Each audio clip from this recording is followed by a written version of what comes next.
শুভ সন্ধ্যা বন্ধুরা, সুনিতার কুকিংয়ে তোমাদের সবাইকে স্বাগত জানাচ্ছি। আজকে তোমাদের সাথে আমি শেয়ার করব আলু দিয়ে কী করে বল পকোড়া বানাতে হয়। তো চলো রেসিপিটা দেখে নেওয়া যাক।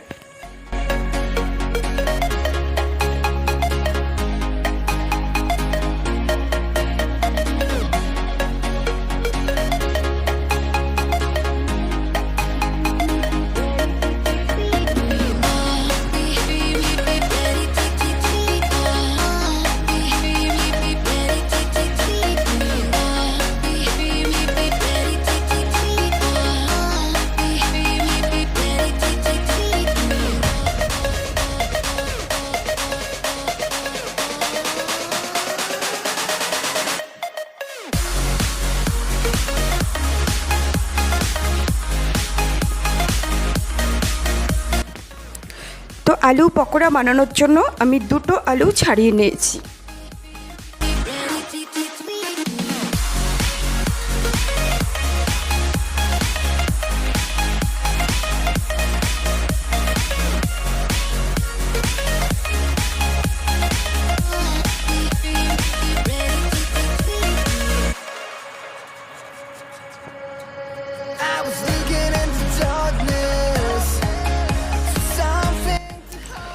তো দুটো আলুর মধ্যে আমি একটা আলু পেস্ট করে নিলাম।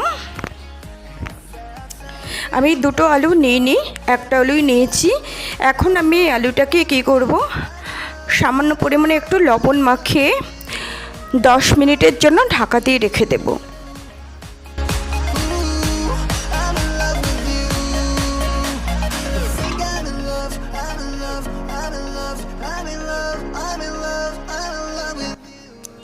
তো 10 মিনিট পরে আমি ফিরে এসেছি। দেখো, সামান্য একটু লবণ মাখিয়ে রেখে দিয়েছিলাম, সেই আলুর ভেতর থেকে কতগুলো জল বেরিয়েছে। এইবার চিপে চিপে জলগুলো ফেলে দিয়ে আলুটা আলাদা করে নেব।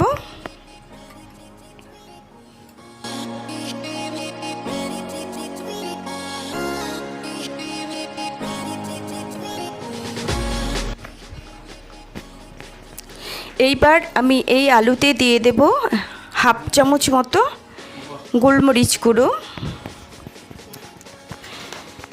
দিয়ে দেব সামান্য হলুদ,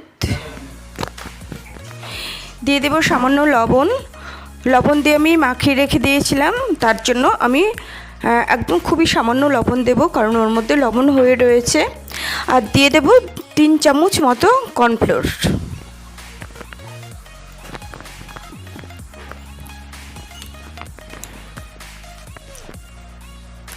এবার ভালো করে মাখিয়ে নিচ্ছি। আমার মাখানো হয়ে গেছে, দুটো অলরেডি তৈরিও করে নিয়েছি। এবার তোমাদের সাথে শেয়ার করে দিই কীভাবে তৈরিটা করেছি। বল আগে একটু হাত দিয়ে চেপে চেপে নিয়ে তারপরে এইভাবে গোল করতে হবে। এইভাবে আমি বানিয়ে ফেললাম আলু দিয়ে বল পকোড়া।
তো তৈরি হয়ে গেল আমার আলু দিয়ে তৈরি বল পকোড়া। চলো এবার এগুলো তেলে ভেজে নেব।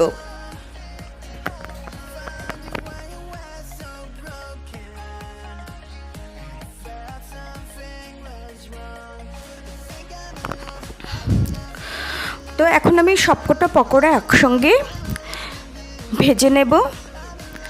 একটু বেশি সময় ধরে অল্প আঁচে ভাজতে হবে, কেন বলো তো, না হলে ভেতরটা কাঁচা থেকে যাবে। ওই জন্য, যেহেতু গোল বলের মতো, চ্যাপটা হলে প্রবলেম হতো না, কিন্তু যেহেতু গোল সেই জন্য অল্প আঁচে বেশ খানিকক্ষণ ধরে ভাজতে হবে।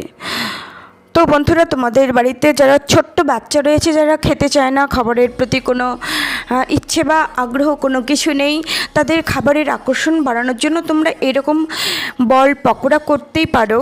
আর এগুলোর মধ্যে আমি কোনো বেকিং সোডা, বেকিং পাউডার বা কোনো ফুড কালার ইউজ করিনি।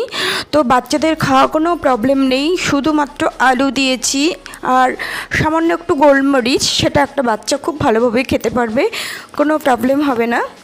তো তোমরা এটা ট্রাই করতে পারো। তো বন্ধুরা, আজকের এই সিম্পল রেসিপিটা তোমাদের কেমন লাগলো? আলুর পকোড়া, আলুর বল পকোড়া। তো তোমাদের যদি ভালো লাগে তাহলে দেখে একটা লাইক করে দিও, বন্ধুদের সাথে শেয়ার করো। আর যারা প্রথম দেখলে আমার চ্যানেলে এই ভিডিওটা, তোমাদের যদি ভালো লাগে তাহলে বন্ধু হয়ে আমার পাশে থেকো। আমার আলু পকোড়া ভাজা রেডি হয়ে গেল, এবার তুলে নেব।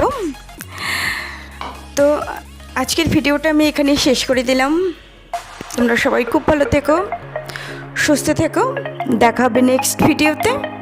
টাটা।